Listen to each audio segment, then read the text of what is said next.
देखिए प्यारे बच्चों, गणित को सरल बनाने के लिए क्या क्या करना है, कौन कौन से सवाल अगर समझा दिया जाए बच्चों को, कौन कौन से पॉइंट्स बता दिए जाएं तो मैथमेटिक्स आसान हो जाएगी। उसके सीरीज में आपके सामने देखिए 4 उदाहरण मैं लेकर आया हूं।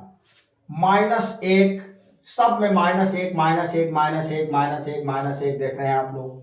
ये मात्र मैंने इसलिए लिख रखा है कि आप पूरा समझ जाएं। अब देखिए -1 के ऊपर घात लगी है 51 और -1 के ऊपर घात लगी है 52। तो हम सबसे पहले ये प्रॉब्लम हल करेंगे। इसमें आपको एक बात ध्यान रखना है कि अगर -1 के ऊपर विषम घात लगी है, जैसे 51 विषम संख्या है और 52 सम संख्या है। विषम संख्या वह संख्याएं होती हैं जो 2 से पूरी पूरी विभाजित नहीं होती हैं, मतलब उन्हें 2 भागों में पूर्णतया डिवाइड नहीं किया जा सकता। और 52 सम संख्या है, मतलब सम संख्याएं वह संख्याएं होती हैं जिनको 2 से पूरा पूरा विभाजित किया जा सकता है, मतलब 2 से आप उसको भाग कर सकते हैं। तो अब देखिए -1 पर 51 यानी विषम है। अगर विषम घात होती है तो इसमें जो है देखिए ध्यान से बराबर लगा दीजिए और -1 का -1 ही आ जाएगा अगर विषम घात है तो।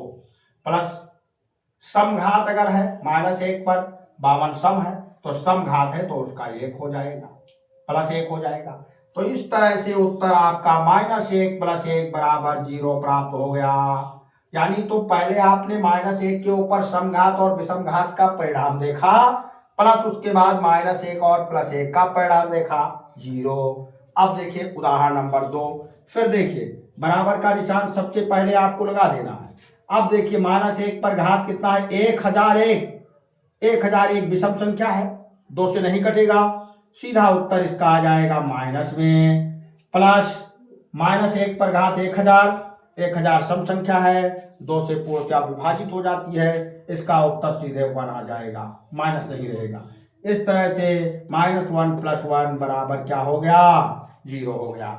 अब आपको देखना है क्वेश्चन नंबर 3। सेम एग्जांपल, एक ही जैसा उदाहरण देने का मतलब क्या है कि आप पूरी तरह से समझ जाएंगे। फिर -1 पर घात 500, 500 बच्चों बताओ सम है कि विषम? ये सम संख्या है, 2 से कट जाती है, तुरंत इसका उत्तर आ जाएगा यहाँ पर 1। -1 पर 3 घात लगी है, 3 विषम संख्या है, इसका आ जाएगा -1। अब तुरंत आप बराबर लगा करके 1 यानी +1 और -1 क्या होगा बच्चों 0। फिर आगे आते हैं नेक्स्ट एग्जांपल में। ये चौथा उदाहरण, -1 पर घात क्या है 22,222। कितनी बड़ी से बड़ी संख्या क्यों ना लिख दी जाए, आपको केवल एक ही फार्मूला देखना है कि वो सम है या विषम है, सम है या विषम है। तो ये सम है भैया, सम का प्लस में आता है, सम का +1 हो जाएगा। प्लस आपका ये लगा हुआ है -1 पर घात क्या लिखा हुआ है, इकाई दहाई सैकड़ा हजार 10,000 लाख 3,33,333। बताओ लाखों में घातें लगी हैं, आपको घबराना नहीं है, जरा सा भी आपको डिस्टर्ब नहीं होना है, बस मात्र मैं जो बता रहा हूं ट्रिक उस पर ध्यान देना है। और मैं वादा करता हूं कि आप पूरे जीवन इसे नहीं भूलेंगे। आप देख लीजिए 3 देख कर ये क्लियर हो गया कि ये विषम संख्या है, विषम संख्या में माइनस हो जाता है। ये लीजिए -1 आपका हो गया। अब यहाँ पर +1 को 1 लिख दो और प्लस माइनस का जो है माइनस बुरा हो जाता है। इस तरह से आप बराबर लगाइए और 1 में जब 1 घटाएंगे तो 0 बचेगा। इस प्रकार मैंने आपको 4 उदाहरण दिए, चारों में सबका आंसर 0 आया। मैंने इस प्रकार से क्वेश्चन सेलेक्ट किया था कि सबका 0 आए। बार बार जब आप एक ही चीज का अभ्यास करेंगे तो पक्का है कि आपको कभी नहीं भूलेंगे, आपके लिए लाइफ टाइम हो सकता है। तो इस प्रकार अब आप पहले उदाहरण में मैंने आपको समझाने की कोशिश की, आपने ध्यान दिया होगा, दूसरे में आप समझ गए होंगे। लेकिन अगर दूसरे में आपका ध्यान भटका होगा तो फट से तीसरा आप देख लीजिए, तीसरे में आपको तो समझ में आ ही गया होगा। हाँ, ये हो सकता है बच्चे कोई साधु महात्मा तो होते नहीं हैं, हो सकता है आपका ध्यान भटक गया हो बच्चों, तो लीजिए ध्यान भटक गया हो तो चौथा उदाहरण ले लीजिए। इसमें अगर आपका ध्यान नहीं भटका होगा तो आप समझ गए होंगे।